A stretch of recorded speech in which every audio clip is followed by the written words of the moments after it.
Hola, yo te saludo con la paz del Señor Jesús. Este es un video más de la serie del Seminario Internacional, este seminario que es producido por la Iglesia Cristiana Maranata y transmitido aquí a través de las redes sociales. Recordando que todos los martes tú participas de una edición inédita de este seminario, siempre desde las 19 horas. Y esta es la publicación de este día martes. Y como tú ya sabes, en este seminario tú participas de clases rápidas y objetivas para que tú entiendas con claridad el proyecto de Dios para tu vida.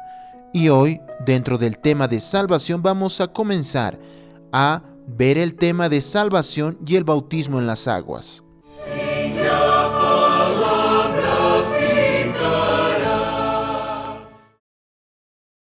En las últimas ediciones de este seminario hemos hablado sobre la salvación con muchas enseñanzas bíblicas de mayor relevancia en el proyecto de Dios para el hombre. Ahora vamos a ver el tema de la estrecha relación entre la salvación de Jesús y el bautismo en las aguas. Esto porque el bautismo en las aguas es una secuencia de la bendición de la salvación conforme está puntuado por el Señor Jesús en el Evangelio de Marcos capítulo 16 versículo 16, que dice así: el que creyere y fuere bautizado será salvo, mas el que no creyere será condenado. Podemos decir que el bautismo en las aguas es un acto en el que el creyente en Jesús profesa pública y espontáneamente su fe en Jesús, después de aceptarlo como su Salvador personal. Este acto del bautismo es seguido al acto de la salvación, porque es un acto visible. En otras palabras, el bautismo en las aguas es un testimonio público que el creyente en Jesús da delante de todos. Este testimonio es en el sentido de volver pública la experiencia de que Él se arrepintió de sus pecados, confesó estos pecados al Señor Jesús y creyó en Él, en Jesús, como su único y suficiente Salvador. El bautismo en las aguas es también llamado como bautismo del arrepentimiento. Una confirmación de esto está en el Evangelio de Marcos, capítulo 1, versículo 4, que dice: bautizaba Juan en el desierto y predicaba el bautismo de arrepentimiento para perdón de pecados. El bautismo en las aguas es también una preparación del creyente en Jesús para el servicio en la iglesia visible de Cristo. Esta decisión de ser bautizado es un momento que puede marcar la vida del creyente en Jesús. Él comienza a tener privilegios y responsabilidades delante de Dios que no tenía antes, y esto contribuye en gran forma el fortalecimiento de su fe. Pero tú te puedes preguntar, ¿bautismo en las aguas es necesario ser hecho o no? ¿Es necesario que los creyentes en Jesús se bauticen o no? Y la respuesta a estas preguntas la encontramos en Mateo capítulo 28 versículo 19, que dice: por tanto, id y haced discípulos a todas las naciones, bautizándolos en nombre del Padre y del Hijo y del Espíritu Santo.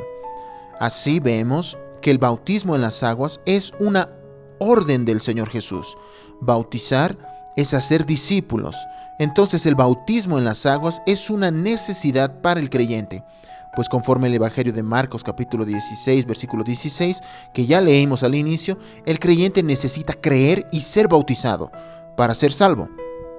Otra respuesta a esta pregunta fue dada por el apóstol Pedro en Hechos capítulo 2 versículos 38 y 39, que dice: pero les dijo Pedro, arrepentíos y bautícese cada uno de vosotros en el nombre de Jesucristo para perdón de los pecados, y recibiréis el don del Espíritu Santo. Ahora en el versículo 39, porque para vosotros es la promesa y para vuestros hijos y para todos los que están lejos, para cuantos el Señor nuestro Dios llamare.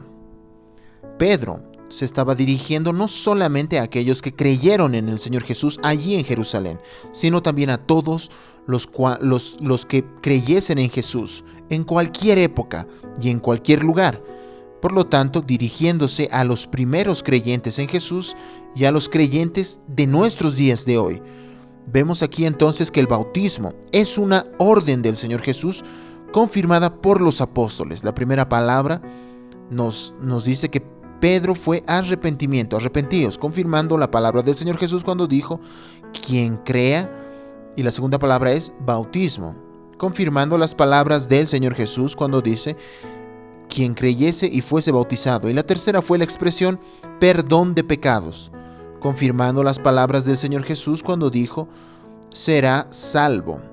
Es una confirmación de esto podemos ver en el testimonio del apóstol Pablo, en aquello que el Señor le habló en Hechos, capítulo 22, versículo 16. Ahora pues, ¿por qué te detienes? Levántate y bautízate y lava tus pecados, invocando su nombre. Por lo tanto, la bendición del bautismo en las aguas es una promesa confirmada por el apóstol Pedro para todos los creyentes en Jesús, donde quiera que estén y en cualquier época que estén viviendo. Esta reflexión es parte del contenido utilizado en los seminarios de la Iglesia Cristiana Maranata. Hasta el próximo martes, con una edición más del Seminario Internacional transmitido por las redes sociales. Y daremos continuidad a este mismo tema. La paz del Señor Jesús a todos.